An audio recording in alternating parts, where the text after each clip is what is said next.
Okay, so I welcome you all to my session that is CSR sector in COVID-19 management. Uh, this is the watershed year, and the reason is obvious. So from now onwards, we'll see the things in pre-COVID or pro-COVID, post-COVID categories. Because of this global health emergency, economy is at crossroads, and the sustainability is being challenged like never before. Apart from this economic and health impact, negative impact on health and economy, so there is a wide-ranging impact on the social issues in the social sector. So what are the issues? First thing is that the systematic flaws existing in the societies has been revealed. It is wide open now, and the inequalities has been different. Inequalities in, across the societies have been deepened. Vulnerable groups have become more vulnerable, like from the perspective of impact on health and livelihood, job loss, and reduced income.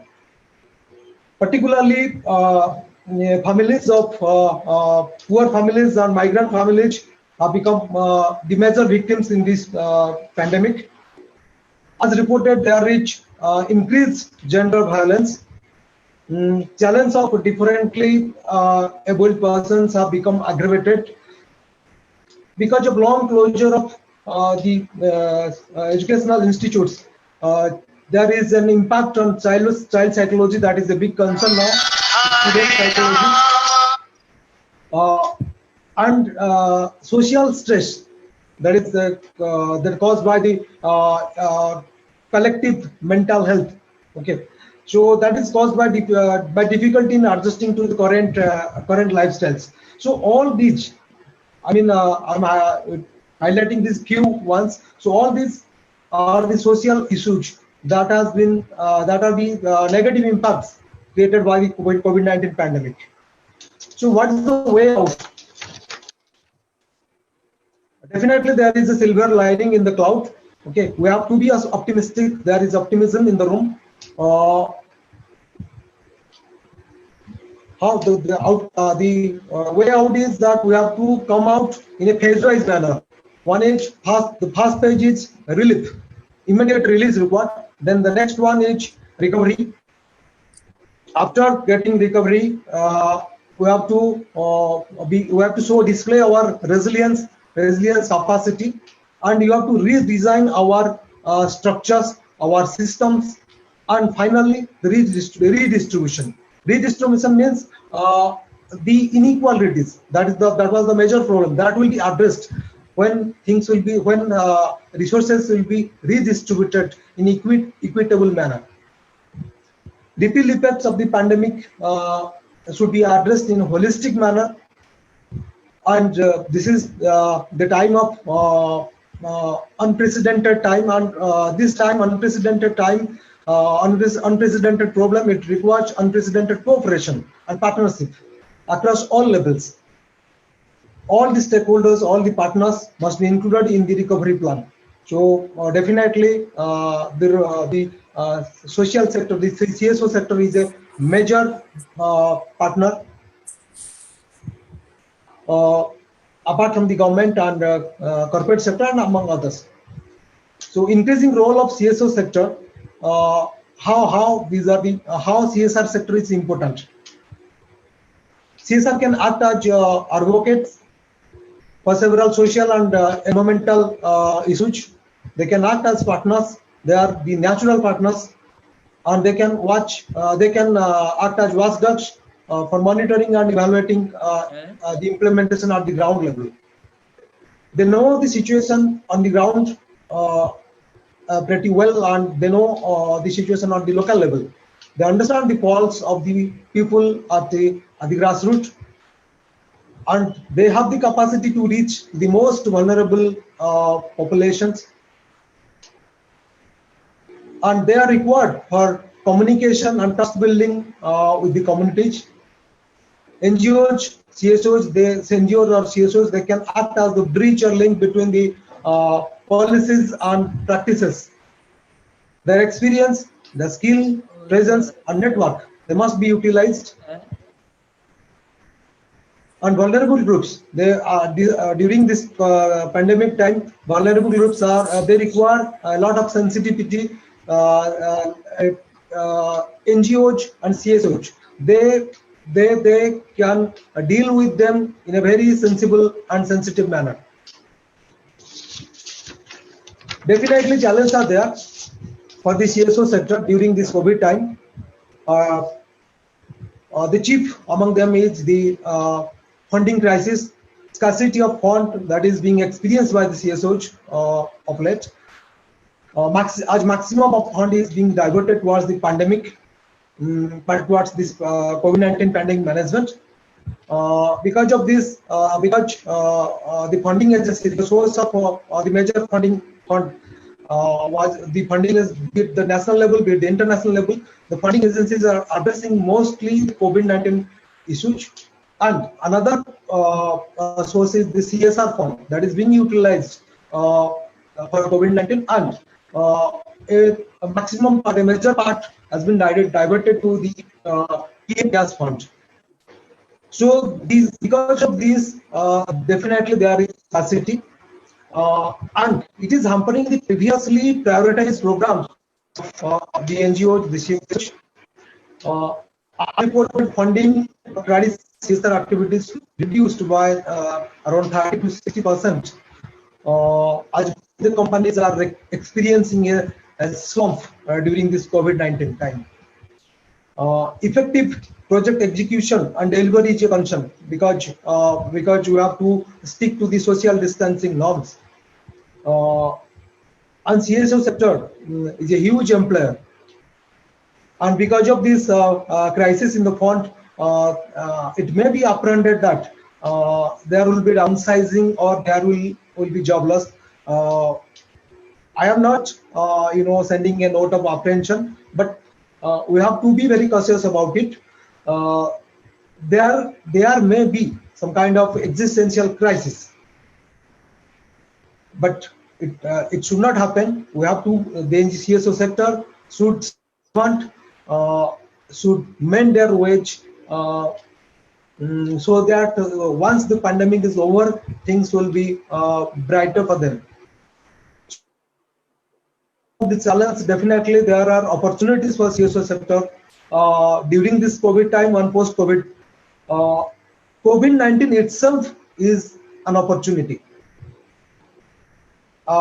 During this time and post-COVID, because it is the time for a great reform. CSO sector can see the renaissance, they can transform themselves, they can mend their ways, they can rectify their ways. And at the same time, they must stick to their core capabilities. They must develop their core capabilities because that will remain in demand, whatever may be the situation during this time and beyond this. Post-COVID new areas will be emerging. Focus will be on sustainability, climate change, rural innovation, social enterprises, social innovation. So all these can be taken up as the opportunities for the CSR sector.